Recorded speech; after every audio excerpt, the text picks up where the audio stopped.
Okay, welcome to Line Item Budgets, Part 1.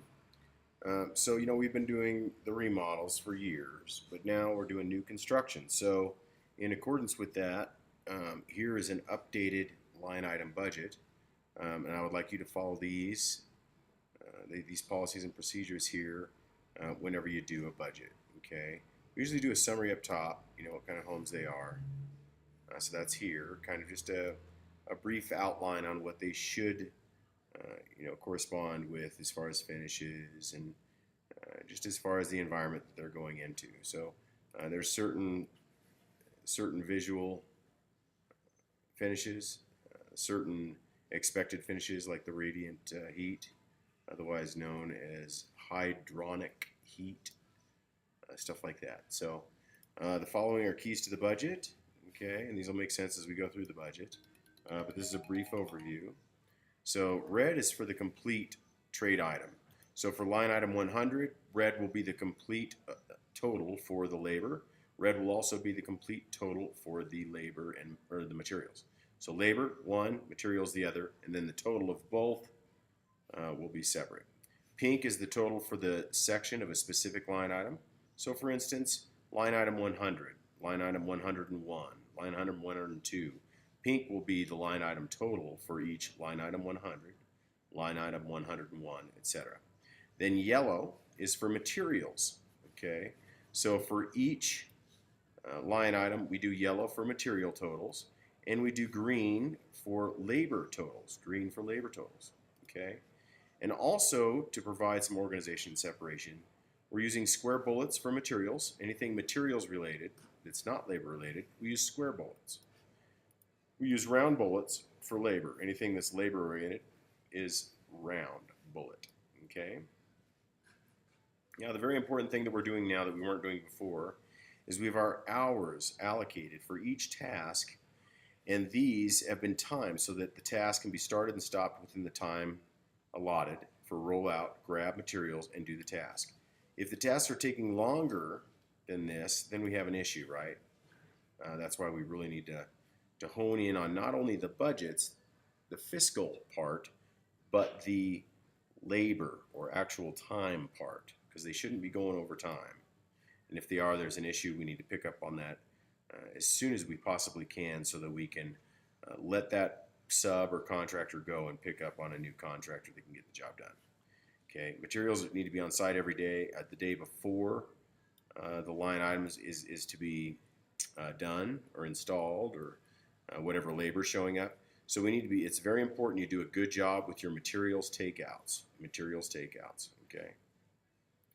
So down here now, plan for each specific line item. Now, we haven't been doing plans for each specific line item, but now that we're doing new construction, it's very important moving forward. Now that we have Gil and Zell and Chris working in the CAD department, we need to make sure and have CAD designs or elevations or site plans, whatever it is that we need to make sure and have plans for that specific line item. For instance, foundation. Now your foundation, we need the footer, right? We need the stem wall.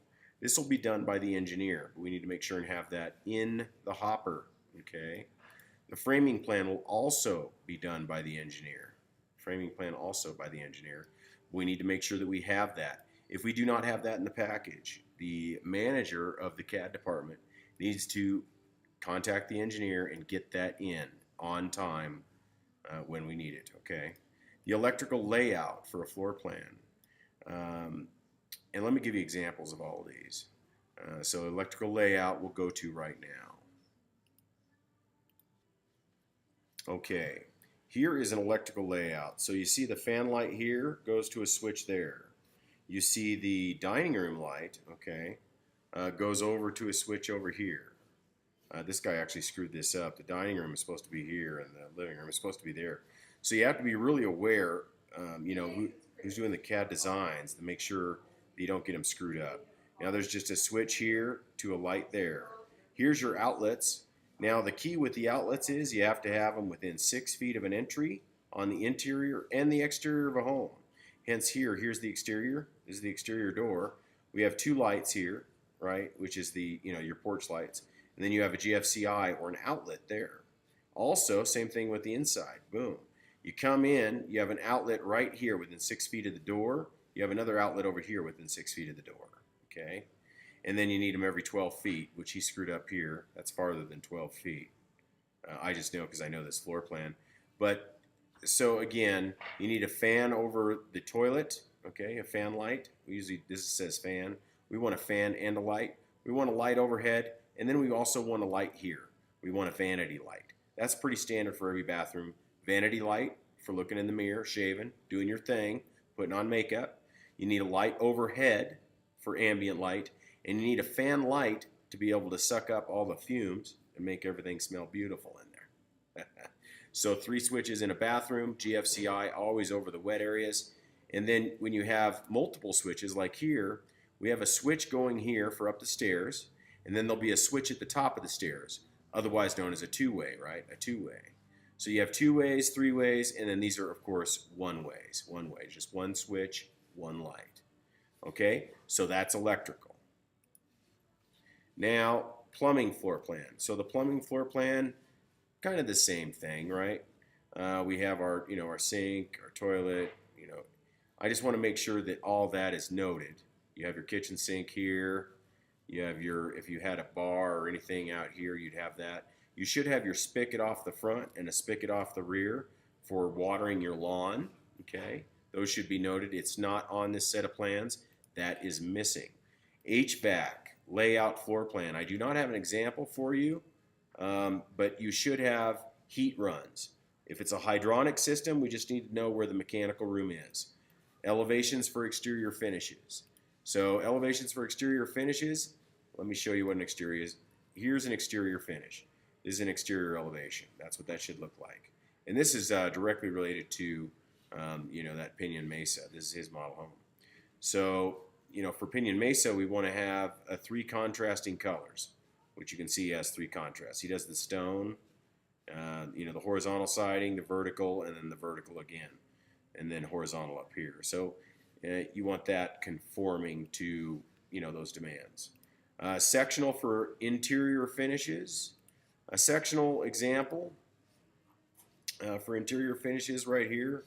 It shows you, what it looks like. Your stairs. It shows you, your vault. And then it shows you your roof, kind of a little bit of the roof takeout. It's not specifically structural, but it'll show you, where your insulation's going, the width of your exterior walls, if it's going to be 2x12 rafters, just kind of what it is. It gives you a sectional view, okay? So let's go back to the LIB. A floor plan with colors for paint. Now, I like to do a floor plan, which is a standard floor plan, and this will be new. But so you have your standard floor plan. Let's say something like this.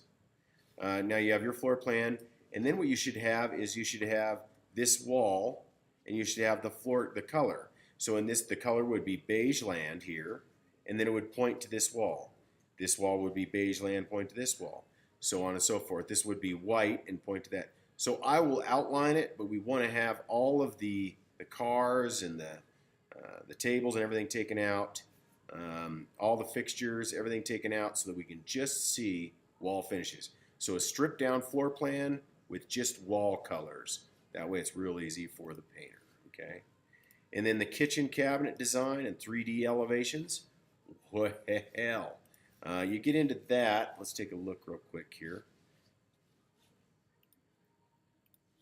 Okay, here's a sample of the kitchen layout. So this is a rough kitchen layout.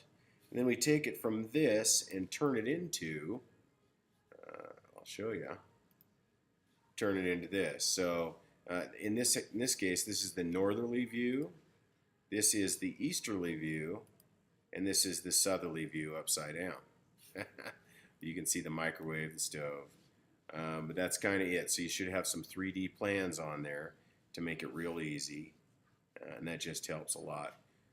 Just as far as the installation and making sure things go well. Okay, now here's a copy of the structurals. So you get into, and this is a sample. So first thing we have is we have kind of a roofing takeout. So this is a 2x8 on 16. These are the existing. Oh, this is for the deck. a new roof slope, and then you have your interior, new second floor, right? A ledger bolt to rim, 3/8 lag. So it gives you your structurals. It tells you what you need for the structurals. Double plate, bottom plate, exactly what's needed. Okay, this gives you the foundation. So it shows you, what's expected in the foundation. This here is stone or concrete footing, 8-inch assumed. So that was for an existing concrete footing. This is for the new footing. Footing to be used if existing footing is in pool. So you just read this and figure out which footing he's going to go with. Okay. In this case, he ended up going with, let's see what we ended up going with this. Stone or concrete, 18-inch. This is actually a horrible example. Hold on, let me go forward. So here's a floor layout. So this is microlam, minimum 4-inch, okay, wide here. So that'll be a double or a triple microlam. It tells you here double beam hangers, GLTV 3.511 or load 3,500 pounds. Okay, so it outlines everything for you here, what you need, and then TGI 210s, which is the type of TGI, which is a silent floor. It's a joist, 11 7/8 inch joist, 1 foot on center, 1 foot on center. So these are 1 foot on center. It's 42 feet. You can count up right here how many you're going to need, right? And then you have the width here, so you know how long they're going to have to be. They're going to have to be 22 foot ordered, right, per. And then where they're doubled up and tripled up, like here with the microlam, you're going to have to order, 4 microlams or 3 microlams that are 22 feet, right? And so on and so forth. So, and then this is the upper level. So this tells you what you need. Provide triple joist under stair for support. So this right here is a triple. Provide treated wood shims. Triple right here. So we'll need to get wood shims and then a triple microlam here to carry the support for that stairway. You have all your measurements, and you just read these out and go as you need. Now, what we do on the newer construction before we have our engineering done is we go from past plans like this, and we assume it'll be something relatively the same. Okay, so for instance, we'll be using microlam and we'll be using TGI silent floor. For the roof, which is the next slide,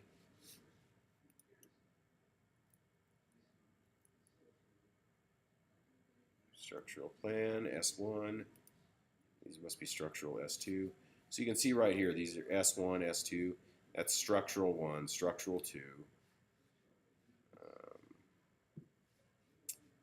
See if we can't get to that. Structural details. So, more structural details. And here we go. So here's a good structural detail. So here, the roof truss, are going to be, they're going to be actual prefab trusses. So with those prefab trusses, they're usually about 100 to 125 a piece on the prefabs. And then 2x12 is your other roof material. And we use 2x12 and double up 2x12 for like your hips and valleys. Your ridges are usually a microlam, the same microlam we use for floor joists. So you can price all that out accordingly. And then usually, not usually always, you need a roof plan. So you should have a roof plan layout. So this one just gave you a roof truss. So you have roof truss, he's going to state, roof truss every 16 inches. So we don't have a great roof plan here because it's just a standard roof. I mean, there's nothing to it. There isn't any hips or valleys. There's just a ridge and an eave, and that's it. When you get into your more involved plans, which, and by the way, this was my takeout. So this was a drawing on site. You're going to have to be willing to work with these as well. Well, let me take you back, and I'm going to show you now a roof layout and how I do a takeout on that. Okay, so this is the roof layout for lot 33. So you can see this is a standard roof layout here, right? So we're just going to have 2x12s, 16 on center all the way through here. We'll have a microlam beam here, and that'll draw into a microlam beam here, and then another microlam beam there. And then, of course, you have a wall here that carries that load, and you'll have a wall here that carries that load, and you'll have a wall here that carries that load. And then on the interior, you'll have a wall here that carries the load all the way across. So that's how you do your roof plans. And then this would all be 2x12 runs. The valley would be a double 2x12. The hip here would be a double 2x12. Valley, double 2x12. And then your ridges, like I said again, microlam. Okay? So that's your roof plan right there. Good job. Good job. So that's it for kind of going through the plans. Those are all the plans we need. The site plan, so that's the structurals we just went through. The site plan, which let me show you real quick, he put it moderately right here. So this is our site plan right now. Now we have to have that updated sometimes by an engineer, or we have to have it signed off by a surveyor regarding the existing building envelope. So we should be okay with this. But this was done in-house by Gil. Great job, Gil. And that's usually all you need. Just, a few trees. In this case, on Pinyon Mesa, you need 8 trees planted. So nice placement of the trees. It shows where in the building envelope this is located, and that works perfectly. So that's it for the first part of going through and preparing your LIB, or your line item budget. Make sure you have all the right plans laid out so that you can run your numbers.